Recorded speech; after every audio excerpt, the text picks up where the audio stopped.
तो सबसे पहले मैं आपको यहाँ पे सिलेबस दिखाऊं कि जो हम पहले कवर करेंगे। हमारे दो पार्ट्स हैं इंटरनेशनल रिलेशंस के, international relations part 1 and international relations part 2। ठीक है। तो हम हमने मैंने आपको मॉक वो जो हमारा डेमो सेशन था तो उसमें बताया था कि इंटरनेशनल रिलेशंस पार्ट 1 हो या पार्ट 2, हम दोनों को क्या करेंगे, डिफरेंटली डील करेंगे। अगर कुछ टॉपिक्स जैसे ऑर्गेनाइजेशंस मिलते हैं तो हम उनको भी सेपरेटली करेंगे। ठीक है, क्योंकि कुछ लोगों का पार्ट 1 में रजिस्ट्रेशन है या पार्ट 2 में, उससे बयान सोच के ये है कि अगर दो बार भी कोई चीज़ पढ़ाई जाए तो बाकी जो आपके इश्यूज वगैरह होंगे वो क्लियर हो जाएंगे। ठीक है।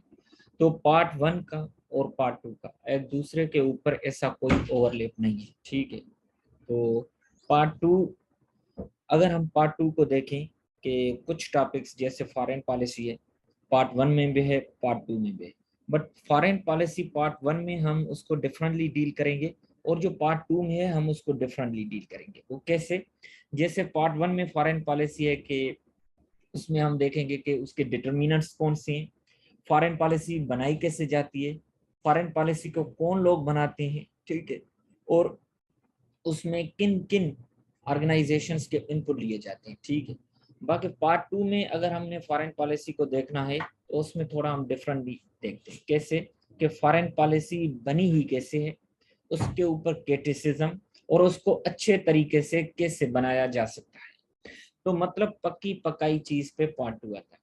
पार्ट 1 एंड पार्ट 2 का थोड़ा मैं आपको और भी डिफरेंस बताऊं कि पार्ट 1 में हमें ये देखना है कि कोई भी चीज उसकी मेथोडोलॉजी पे हमें फोकस करना है।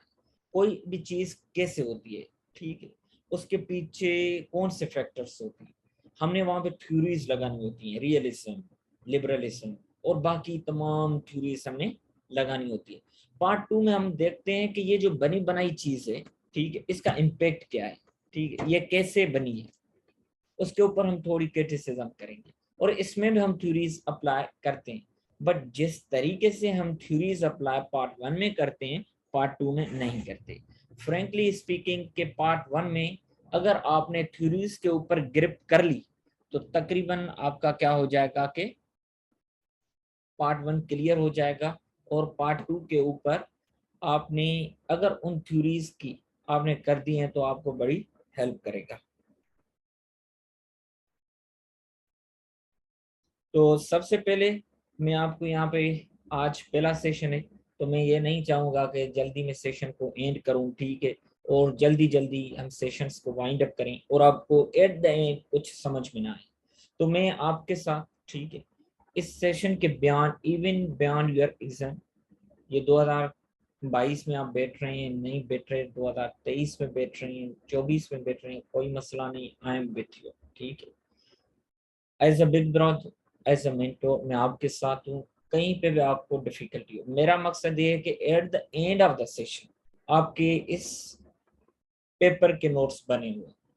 ठीक है। और मैं आपकी जितनी हेल्प कर सकूं नोट्स अपने शेयर करने में और जितने टॉपिक्स हैं उनके सोर्स बताने में तो मैं कर सकूं।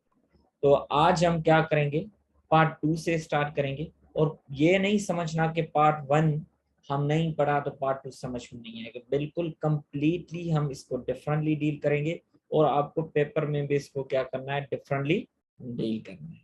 तो सबसे पहले अगर मैंने आपको यहाँ पे हर रोज ये चीज आपको जरूर दिखाऊंगा, कौन सी चीज, ये जो हमारा सिलेबस है। तो आज हम क्या करेंगे, रशियन रिवॉल्यूशन को देखेंगे।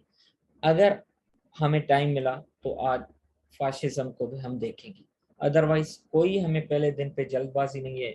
आपके मैं क्वेश्चंस को पहले दिन इंटरटेन करने की कोशिश करूंगा ताकि आपको ज्यादा से ज्यादा आप जो चाहते हैं, जिस तरीके से चाहते हैं, अगर वो आपकी फेवर में है तो मैं आपकी क्या करूं, हेल्प कर सकूं।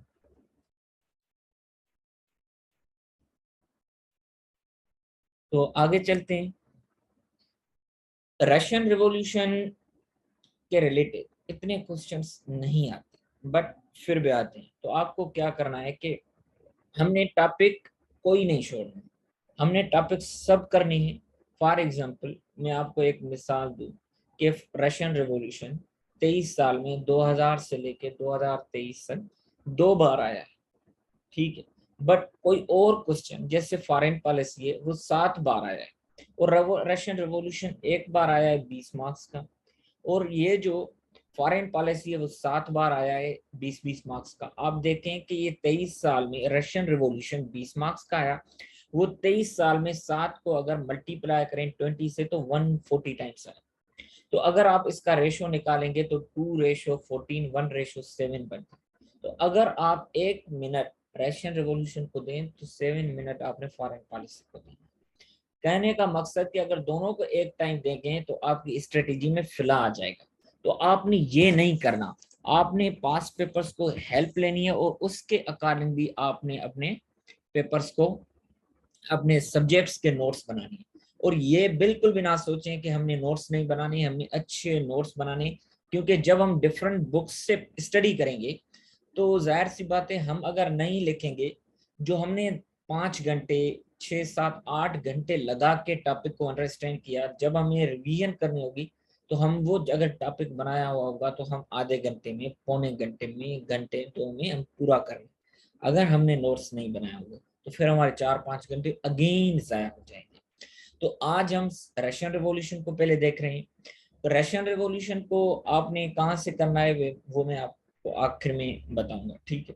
और जितने भी टॉपिक्स हैं आज आपको क्या करना है, मैं आपको जो टॉपिक कराऊंगा, आपकी डेली 10 एमसीक्यूज की टेस्ट भी मुझे कंडक्ट करनी होती है। हमने आईआर पार्ट 1 में भी ऐसे किया था, यहाँ पे भी हम ऐसे ही करेंगे, और इसमें कभी आपने भी अटेम्प्ट करने में कोताही नहीं करनी। इससे क्या होगा, आपको टॉपिक्स भी समझ में आना शुरू हो जाएगा, ठीक है। Coming towards the topic Russian revolution, हम 1825 से देखते हैं। 1825, हम उससे ज्यादा पीछे अगर जाएंगे तो बात हमारा क्या होगा कि हम टॉपिक से बियॉन्ड चले जाएंगे, ठीक है। हम थोड़ी तमीज बांधते हैं।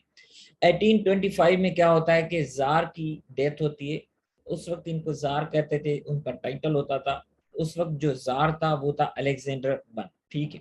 और उसके 2 बेटे थे, कंस्टेंटीन एंड निकोलस वन, ठीक है। अगर आप देखें कि बादशाह की जब डेथ होती थी तो उसका बड़ा बेटा आता था, ठीक है।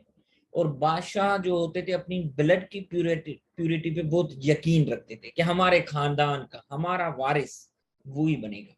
और इसके 2 बेटे थे, कंस्टेंटीन क्या था, इसका बड़ा बेटा था, और निकोलस वन क्या था, इसका छोटा बेटा था। अब लॉ ऑफ प्राइमोजेनिचर के मुताबिक कंस्टेंटीन क्या बनेगा, वो बादशाह बनेगा। बट उसने ये जो बादशाह बनने का अपना राइट था उसने छोड़ दिया, क्योंकि उस वक्त ये रूल था कि ये जो ब्लड की प्यूरिटी है, कि ये जो जितने भी शहजादे थे अपने खानदान में से, अपने क्लास में से शादी करते थे। अब इसने अपने क्लास से बाहर शादी करना चाहिए, ठीक है। तो जाहिर सी बात है वो अगेंस्ट द रूल्स ऑफ, ठीक है, ये इनकी किंगडम के खिलाफ थे। तो इसने क्या किया कि जो क्राउन था वो निकोलस वन को पास किया, और खुद अपनी शादी की वजह से उस राइट को, बादशाहत को गिव अप कर दिया। अब ये जो तख्त है वो किसके पास आ गया, जो उसका छोटा बेटा था निकोलस वन, ये अब उसके पास आ गया, ठीक है। तो अब अगर हम देखें कि आगे चलते हैं कि ये बादशाह तो बन गया, अब ये जो है रिवॉल्यूशंस आना शुरू हो गए, क्योंकि जो लोग ये चाहते थे कि ये हो कि वो जो है कंस्टेंटीन जो है बादशाह बने, ठीक है। तो उन्होंने क्या किया कि रिवोल्ट किया। उस वक्त 3,000 सोल्जर्स थे। उन्होंने क्या किया कि ये कंस्टेंटीन के लिए पावर को डिमांड किया, और उन्होंने सेनेट के बाहर क्या किया, प्रोटेस्ट करनी स्टार्ट कर दी। और उस प्रोटेस्ट के दौरान क्या हुआ कि जो एम्परर का इन्वॉय था उसकी असासिनेशन हो गई। तो मामला बहुत खराब होने लगे, ठीक। और उसके साथ साथ रिवॉल्यूशनरी जो काजेस थे हम वो बता रहे हैं। एक तो डिसम्बरिस्ट रिवॉल्यूशनरी जो टेंडेंसीज थी कि निकोलस वन क्यों बना, लॉ प्राइमोजेनिचर वो एक आड़े आ गया। दूसरा ये कि एबोलिशमेंट ऑफ सर्फडम। एबोलिशमेंट ऑफ सर्फडम की वजह से क्या हुआ कि लोगों को, ये जो पीजेंट्स थे, ठीक है, उनको अपने राइट्स मिलना शुरू हो गए। एक तो ये इशू आ गया, ठीक है। ये अलेक्जेंडर टू का जो बेटा था उसने ये 1861 में खत्म किया था। ये स्टेप तो पॉजिटिव था, ठीक है, पीजेंट्स को राइट मिलना शुरू हुए, बट इसने एक इकोनॉमिक क्राइसिस, और ये जितने भी लैंड ओनर्स थे, जैसे जुल्फकार अली भुट्टो ने क्या किया था कि फ्यूडलिज्म को खत्म करना चाहा, बट क्या हुआ कि लैंड ओनर्स हमेशा क्या करते हैं, वो रिजेंटमेंट दिखाते हैं। तो रिजेंटमेंट जब वो दिखाते हैं, जैसे शुगर क्राइसिस आया, शुगर को विथहेल्ड कर दिया, जैसे ऑयल क्राइसिस आते हैं जब रेट कम होते हैं, तो इसी तरीके से रिजेंटमेंट की वजह से उन दिनों में इकोनॉमिक क्राइसिस आ गए थे, ठीक है। तो तीसरा इसकी वजह से ये हो गया कि एक आजादी मिली तो लोग और बोलने लगे और ओपन डिस्कशंस आने लगी कि हमें और पॉलिटिकल रिफॉर्म्स करने चाहिए और पब्लिक अवेयरनेस आनी चाहिए। लोगों में एक सेंस ऑफ होप आने लगी कि अगर ये राइट मिल सकता है तो अब दूसरा राइट में मिलना चाहिए। तो एक राइट के आगे दूसरा राइट, आगे तीसरा राइट, इस तरीके से क्या होगा गया कि इनकी जो ग्रिप थी किंगडम पे वो आहिस्ते आहिस्ते से क्या होने लगी, वीक होने लगी, ठीक है।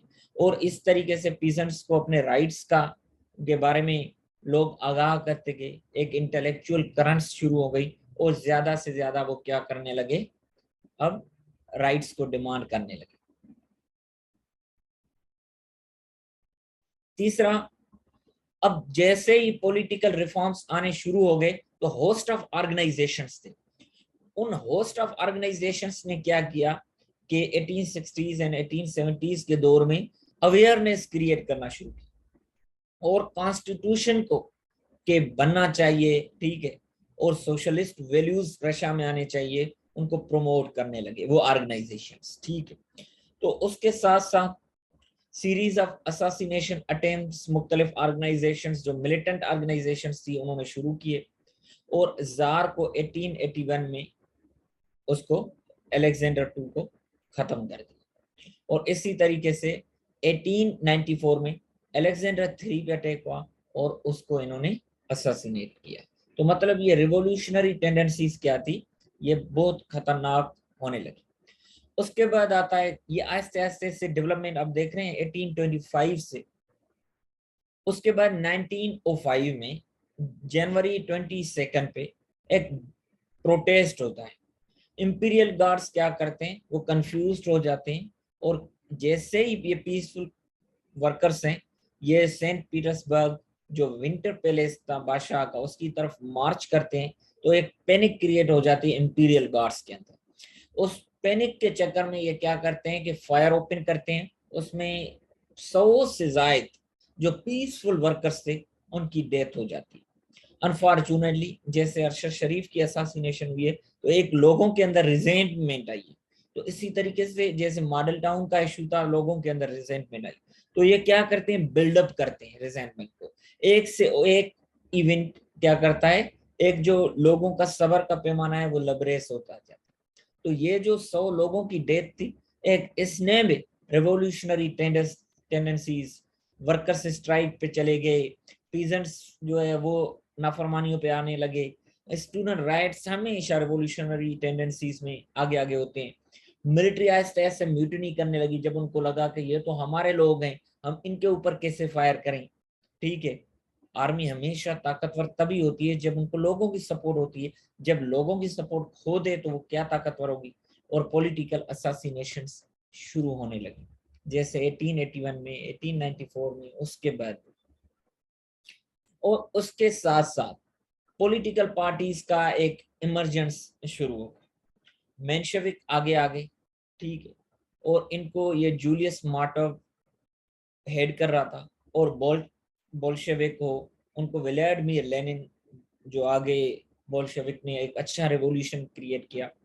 और इन दोनों ने, जैसे यहाँ पे तीन पार्टीज हैं, दो मिल जाती हैं, कभी दो कौन सी तो तीसरे के खिलाफ प्रोटेस्ट, इसी तरीके से ये होता रहता है।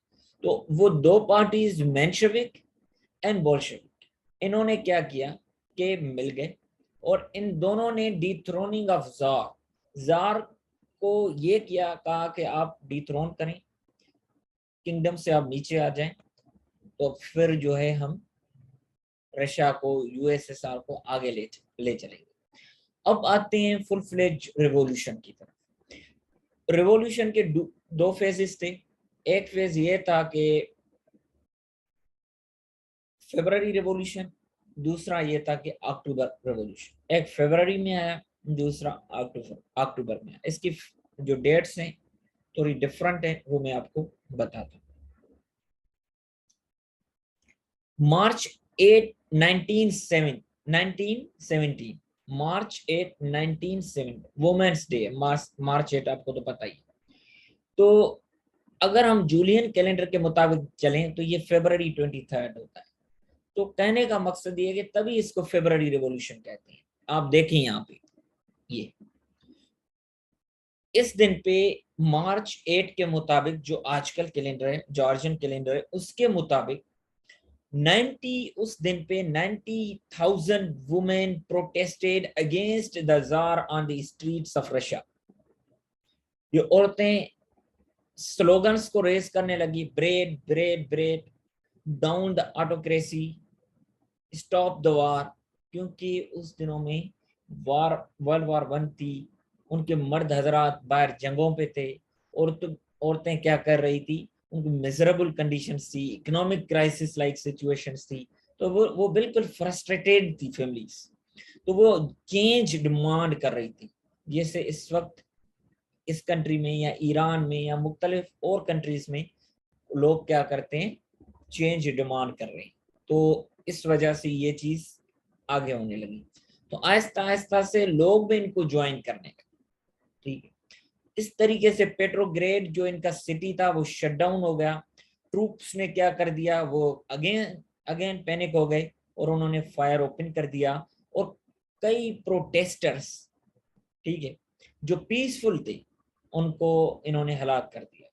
ठीक है, फैक्शंस ऑफ आर्मी जब उनको लगा कि हम तो अपने लोग ही मार रहे हैं, तो इन्होंने म्यूटिनी कर दी और वर्कर्स को ज्वाइन किया। ठीक है, जैसे अनफॉर्चुनेटली फॉल ऑफ ढाका हुआ। इसी तरीके से ड्यूमा फॉर्म प्रोविजनल गवर्नमेंट। ठीक है, उनकी जो पार्लियामेंट थी उनका नाम था ड्यूमा। जार ने अल्टीमेटली एब्डिकेट किया और ड्यूमा ने इलेक्शन अनाउंस किया नवंबर 1917। तो अब जार तो नीचे आ गया। मेंशेविक का जो स्लोगन था कि जार नीचे आए, और ये जो बोल्शेविक का स्लोगन था कि जार नीचे आए, तो इस तरीके से डिथ्रोनिंग हो गई। और ड्यूमा ने इलेक्शन की डेट अनाउंस की। जैसे मुशर्रफ ने भी वो अपनी वर्दी उतार के इस्तीफा वगैरह देने का वायदा किया, तो इलेक्शन में। तो इसी तरीके से लेनिन भी एग्जाइल्ड था। जैसे हमारे लोग अभी पॉलिटिकल इश्यूज की वजह से बाहर भागे हुए होते हैं, तो एग्जाइल में होते हैं, सेल्फ एग्जाइल होती है या फोर्स्ड एग्जाइल किया जाते हैं।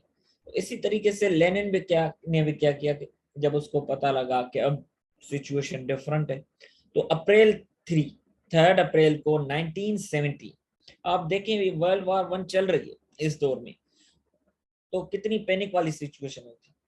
तो लेनिन एग्जाइल से रिटर्न होते हैं, क्योंकि अब इलेक्शन है। तो पॉलिटिकल वर्कर्स को, जो इतने पॉलिटिकल क्लास थे, जो भी एग्जाइल्ड थे, उनको क्या किया, कहा गया कि अलाउ किया गया कि आप आए और इलेक्शन में पार्टिसिपेट करें। ठीक है, तो लेनिन स्विट्जरलैंड से वापस आया।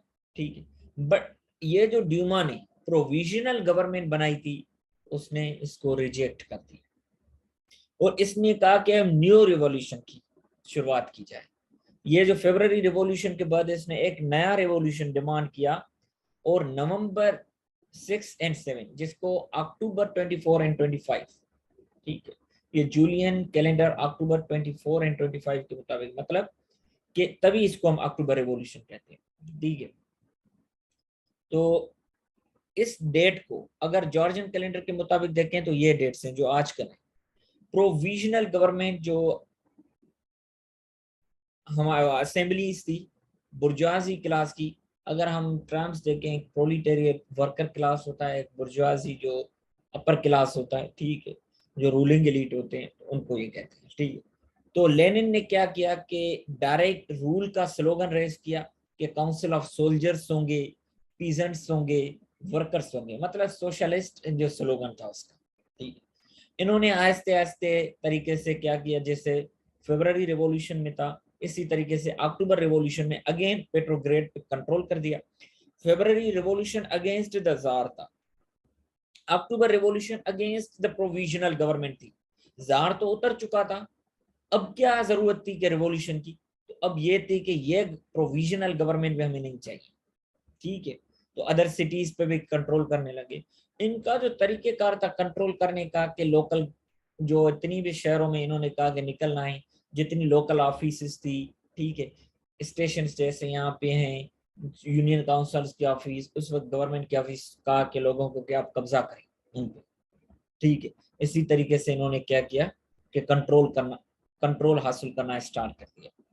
तो लेनिन क्या हो गया कि leader of first communist country, first communist country, आप याद कर लें एमसीक्यूज कभी भी आज। तो फर्स्ट कम्युनिस्ट कंट्री का लेनिन, व्लादिमीर लेनिन, वो क्या बन गया, लीडर बन गया।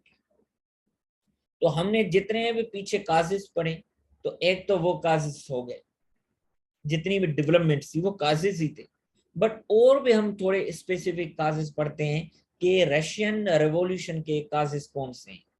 नंबर वन जो मैंने आपको बताई कि पीजेंट्स की पॉवर्टी। अगर हम देखें कि उस वक्त 75% ऑलमोस्ट जो रशियन एम्पायर था उसकी जो पॉपुलेशन थी वो पेजेंट्स थे, क्योंकि उस वक्त एग्रीकल्चर से रिलेटेड ये लोग, बट एग्रीकल्चर की कंडीशन, वॉर लाइक सिचुएशन और भी अदर एलिमेंट्स थे, उनकी वजह से ये पुअर कंडीशंस थी। तो इनकी जो लाइफ थी, जैसे हम अगर कहें कि जैसे जहाँ पे फ्यूडलिज्म होती है, वहां पे दो तीन, जैसे तो वैसे तीन क्लासेस अगर हम कहें कि एक जो हमारे पुअर क्लास होते हैं, एक middle class, lower class, middle class, upper class. अब ये जैसे फ्यूडल सोसाइटी में क्या होता है, एक लोअर क्लास होता है, एक एलिट क्लास होता है, मिडिल क्लास होता ही नहीं, लोअर क्लास उसकी खिदमत में लगा हुआ होता है। तो यहाँ पे भी ये सिचुएशन हो गई थी कि एक पीजेंट्स गरीब बन गए थे, एक लैंड ओनर्स बन गए थे, उनकी लाइफ स्टाइल में कंप्लीटली शार्प डिफरेंस था। एक रोटी के लिए मर रहे थे, एक रोटी को उड़ा रहे थे। तो ये सिचुएशन हो गई, एक तो पेशेंट्स की पॉवर्टी, दूसरा ये कि जो politicised urban workforce, politicised urban workforce कैसे, जैसे आप देखें कि इंडस्ट्रियल रेवोल्यूशन आने लगे। ठीक है, तो अर्बन सिटीज में जैसे इंडस्ट्रीज बनने लगी तो यूनियंस बनने लगी, तो अर्बन जितनी वर्कफोर्स थी वो ऑटोमेटिकली यूनियंस के थ्रू पार्टिसिपेशन, अपने राइट्स की बात करने लगे, तो वो एक अलग पोलिटिसाइज्ड उनका यूज होने लगा, जैसे लेबर यूनियंस हुए। इंडस्ट्रियल रिवॉल्यूशन वही बात कि इन वर्कर्स को अट्रैक्ट किया, यूनाइट किया और एक सिंगल काज के लिए इन्होंने इनको फोर्स किया कि आप अपने राइट्स हासिल करें। और उनकी जितनी भी मीगर वेजेस थी, ठीक है, और अनहाइजीनिक कंडीशंस थी, उन पे स्ट्रेस आ गया था, इन्होंने वे आहिस्ता आहिस्ता इस तरीके से अपनी यूनियंस बना के प्रोटेस्ट करने स्टार्ट कर दिया। तीसरा ये कि autocracy and lack of representation, लोगों के अंदर फ्रस्ट्रेशन आ चुकी थी कि भाई हमारी तो रिप्रेजेंटेशन है ही नहीं। और एक वार वाली सिचुएशन में जैसे ही सोल्जर्स वार पे गए थे और उनके जो फैमिलीज हैं वो भूखे अफलास से गुजर रहे थे, और उसके साथ साथ नो फ्रीडम ऑफ एक्सप्रेशन जैसे इस वक्त पाकिस्तान में हो रहा है, तो जाहिर सी बात है एक फ्रस्ट्रेशन क्रिएट हो रही है। उसके बाद एग्जाइल ऑन क्रिटिसिज्म, जो भी जार की क्रिटिसिज्म करता था उसको एग्जाइल करते थे, उसको निकालते थे, जैसे हम हमारे यहाँ भी हो रहा है। और उसके बाद सीक्रेट पुलिसिंग ऑन पीपल, एजेंसियां जैसे उस वक्त थी, आज अगर सीक्रेट पुलिसिंग हम करेंगे, लोगों को डराएंगे, तो वही आप देखेंगे ये फैक्टर्स बड़े भयानक होते हैं। ये जब वार मतलब ये रिवॉल्यूशन या चेंज करीब होती है तो ये पीक पे होते हैं। कहते हैं ना कि सुबह होने से पहले रात की जो डार्कनेस होती है वो सबसे ज्यादा होती है। तो उसके बाद एक एलियनेटेड आर्मी, मैंने आपको बात बताया कि आर्मी के फंक्शंस म्यूटिनी करने लगे कि हम अपने लोगों के ऊपर कैसे उनका कैसे खून बहाएं, तो ये अलग फैक्टर था। तो साथ साथ में मिजरेबल कंडीशंस ऑफ सोल्जर्स, ये मैंने आपके साथ पहले भी शेयर किया कि उनकी कंडीशंस और उनके जो फैमिलीज की कंडीशंस है, क्योंकि कहा जाता है कि सोल्जर्स मूव ऑन स्टमक, उनका अगर स्टमक पूरा नहीं होगा, उनकी फैमिली का स्टमक नहीं होगा, तो वो कैसे जो है एक पीसफुल माइंड के साथ आगे लड़ेंगे। और उसके अलावा जो टॉप ब्रॉस ऑफ आर्मी थे उनके जार तक एक्सेस ही नहीं, कोई अर्जेंट कोई सिचुएशन में उनके साथ मुलाकात पॉसिबल ही नहीं, तो कंफ्यूजन हमेशा क्रिएट रहती थी। और मिलिट्री इक्विप्ड ही नहीं थी, क्योंकि वो कंसर्न ही नहीं बना था जार का, वो इररिलेवेंट जार के लिए बन चुकी थी, और स्टाइपेंड भी नहीं थी मिलिट्रीज के लिए, तो ये एक अलग इश्यूज होंगे। मैंने कहा कि होस्ट ऑफ ऑर्गेनाइजेशंस आ गई थी, वो डिटेल में बताया था, तो सिविल सोसाइटी जाहिर सी बात आगे आने लगी। अरशद शरीफ वाले, शहीद अरशद शरीफ वाले या और लोग, ये क्या है, सिविल सोसाइटीज तो हैं, मीडिया वाले। Bye 1890s educated class develop, तालीम आ चुकी थी, ठीक है, और लोगों के अंदर अपने राइट्स के बारे में अवेयरनेस हो चुकी थी। आप देखिए ना कि 1760 एंड 1770s 1780s, ये जैसे ही अमेरिकन रेवोल्यूशन वाला पीरियड है जैसे स्टार्ट हुआ खत्म हुआ, तो आप देखें तो वहां पे कितनी अवेयरनेस आ चुकी थी, इंटेलेक्चुअल करंट्स, ठीक है। तो जाहिर सी बात है सोसाइटी तो एक ग्लोबल है, बातें तो मूव करती हैं। तो 100 साल के बाद यहाँ पे भी अगर वहां पे इतनी मीडिया नहीं थी, तो 100 साल तो बहुत ही ज्यादा है अगर वही अवेयरनेस पहुंच रही, तो जाहिर सी बात है कि अवेयरनेस स्टार्ट हो चुकी थी। और ये जो मैंने बात बताई कि फ्यूडल के अंदर रिजेंटमेंट थी, पॉलिटिकल पार्टीज डिससेटिस्फाइड थी, क्योंकि पीजेंट्स का जो सर्फडम को इन्होंने एबोलिश किया था, और लैंड ओनर जाहिर सी बात है कि नाराज होने लगे, ठीक है।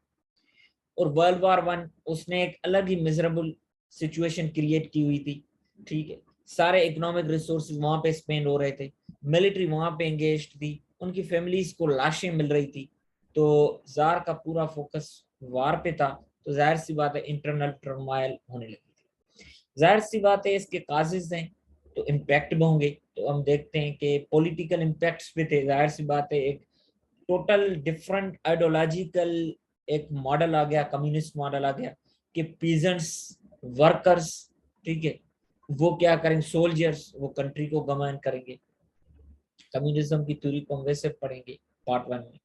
बोल्शेविक ने कंट्रोल हासिल किया, क्योंकि अक्टूबर रिवॉल्यूशन बोल्शेविक लेके आए थे, लेनिन वाले, और वो प्रोविजनल गवर्नमेंट को हटा के आए थे। फेब्रुअरी रिवॉल्यूशन जार को हटा के प्रोविजनल गवर्नमेंट बनी थी, और अक्टूबर रिवॉल्यूशन प्रोविजनल गवर्नमेंट को हटा के आया था। वो बोल्शेविक लेके आए थे, और बोल्शेविक को लीड कौन कर रहा था, व्लादिमीर लेनिन लीड कर रहा था, और उसकी जो आइडियोलॉजी थी वो कम्युनिस्ट आइडियोलॉजी थी। That is why the first communist country erected in the map of the world.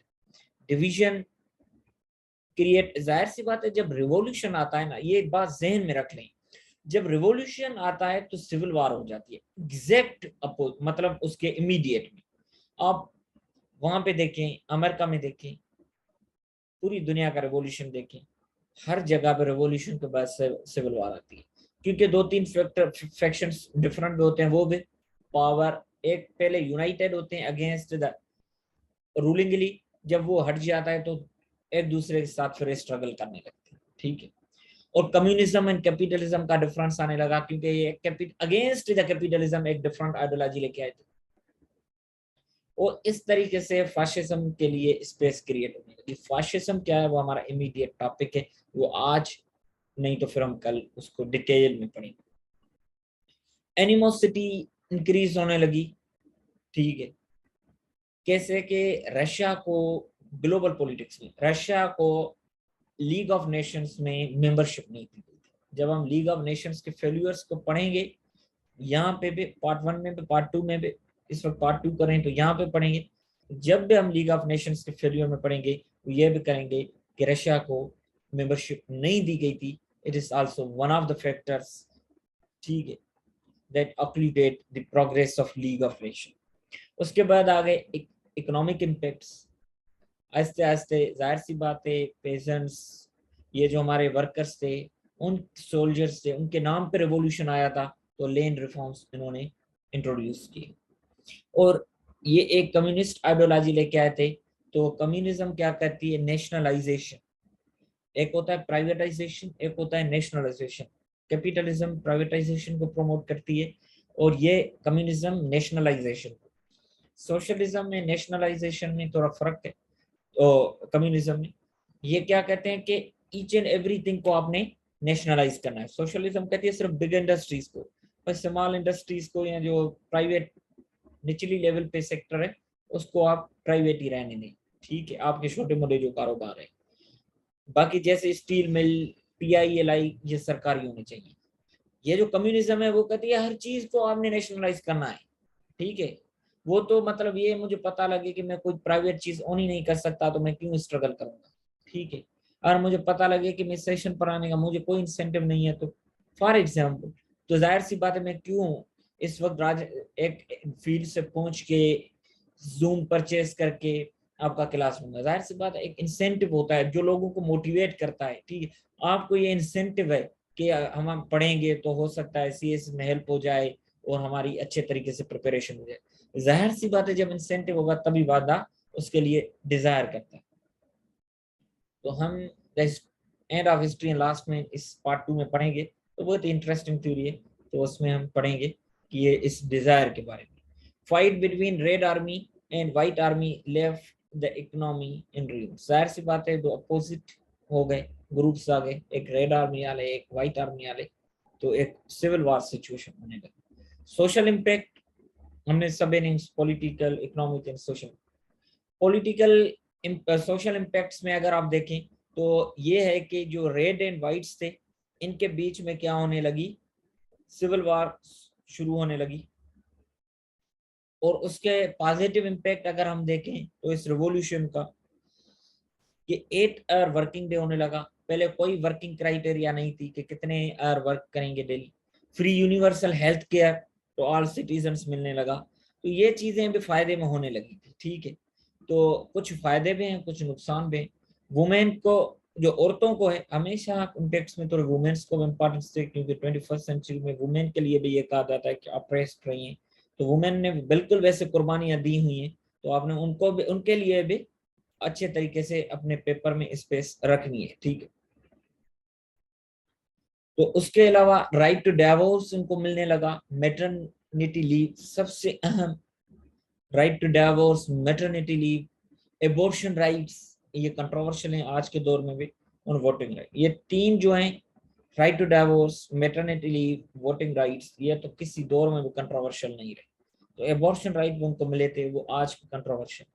तो नेगेटिव इम्पैक्ट्स को अगर हम देखें कि मीडिया को इन्होंने टाइट कंट्रोल किया। तो मीडिया को टाइट कंट्रोल किया और सेंसरशिप ऑफ पब्लिकेशंस होने लगी और बैन ऑन प्रैक्टिसिंग रिलीजन, ठीक है। तो रिलीजन पे इन्होंने क्या कर दिया कि बैन लगा दिया कि अब क्या होगा कि रिलीजन को हम प्रैक्टिस नहीं करेंगे। ये है कि जो रिलीजियस फ्रीडम होगी उसको इन्होंने खत्म कर दिया था, अनफॉर्चुनेटली। तो ये इसकी रीडिंग्स है। तो आपने इन जगहों से करना है और इनको अच्छे तरीके से करना है। तो आज दूसरा जो हमारा मेरा टॉपिक मैंने प्रिपेयर किया हुआ था आपके लिए, वो है फाशिज्म। तो बट मैं चाहता हूँ आज आपका पहला दिन है, तो आपको थोड़ा लाइटली स्टार्ट करते हैं ताकि आप आहिस्ते से आज के टॉपिक को प्रिपेयर करें। तो फाशिज्म 5, 10, 15 मिनट का टॉपिक है, तो वो इतना बड़ा टॉपिक नहीं है। तो वो उसको मैं कल के लिए, आप जैसे ही, जाहिर सी बात है पहले दिन ही अगर मैं आपको बम्बार्ड करूंगा इन चीज़ों से, तो क्या होगा कि आपके लिए थोड़ा मुश्किल हो जाएगा। तो आज आपने रशियन रिवॉल्यूशन को पढ़ी इन रीडिंग से, इनको अच्छे तरीके से प्रिपेयर करें। अगर कोई भी इस वक्त आपका कोई क्वेश्चन है तो आप मुझसे पूछें, और आप चैट बॉक्स में लिखें, और माइक ऑन करें, मैं आपके लिए अलाउ कर देता हूँ माइक।